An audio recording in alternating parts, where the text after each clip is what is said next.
আসন্ন টি-20 বিশ্বকাপের জন্য এরই মধ্যে যুক্তরাষ্ট্রে পৌঁছেছে বাংলাদেশ দল। পহেলা জুন ধুমধারাক্কার বিশ্ব আসরের পর্দা উঠলেও টাইম জোনের কারণে বাংলাদেশে বিশ্বকাপের উদ্বোধনী ম্যাচ মাঠে গড়াবে ২ জুন। প্রথমবারের মতো বিশ্বকাপের আয়োজক মার্কিনিরা, ফলে সেখানকার কন্ডিশনের সঙ্গে মানিয়ে নিতে আগেই যুক্তরাষ্ট্রে গেছে বাংলাদেশ দল। সেখানে স্বাগতিকদের সঙ্গে ৩ ম্যাচের টি-20 সিরিজ খেলবে শান্ত হৃদয়রা, যার প্রথমটি মাঠে গড়াবে মঙ্গলবার। ডালাসের প্রেইরি স্টেডিয়ামে বাংলাদেশ সময় রাত ৯টায় মুখোমুখি হবে যুক্তরাষ্ট্র বাংলাদেশ। এই ভেন্যুতে বিশ্বকাপের ম্যাচ রয়েছে টাইগারদের। সিরিজটি কারা সরাসরি সম্প্রচার করবে তা নিয়ে নিশ্চিত কোনো তথ্য ছিল না। তবে সামাজিক যোগাযোগ মাধ্যমে পোস্ট দিয়ে সুখবর জানায় Bangladesh cricket board BCB. Walton fridge কিনে অনেকের মতো আপনিও হয়ে যেতে পারেন মিলেনিয়াল। সেরা পণ্যের সেরা অফার।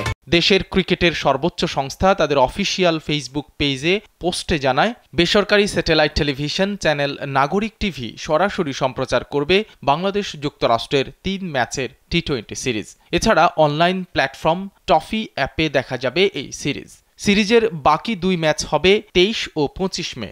যুক্তরাষ্ট্র বাংলাদেশের প্রস্তুতি ম্যাচ সূচিতে রেখেছে আইসিসি। ২৮ মে টেক্সাসের গ্র্যান্ড প্রেইরি ক্রিকেট স্টেডিয়ামে বাংলাদেশ সময় রাত ৯:৩০টায় শুরু হবে ম্যাচটি। পরে আগামী পহেলা জুন নিউ ইয়র্কে বিশ্বকাপের অফিসিয়াল প্রস্তুতি ম্যাচে ভারতের বিপক্ষে লড়বে বাংলাদেশ।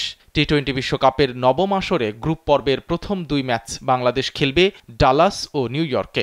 ৮ জুন শ্রীলঙ্কার বিপক্ষে ম্যাচ দিয়ে শুরু হবে টাইগারদের বিশ্বকাপ মিশন। এরপর ১০ জুন বাংলাদেশের প্রতিপক্ষ দক্ষিণ আফ্রিকা।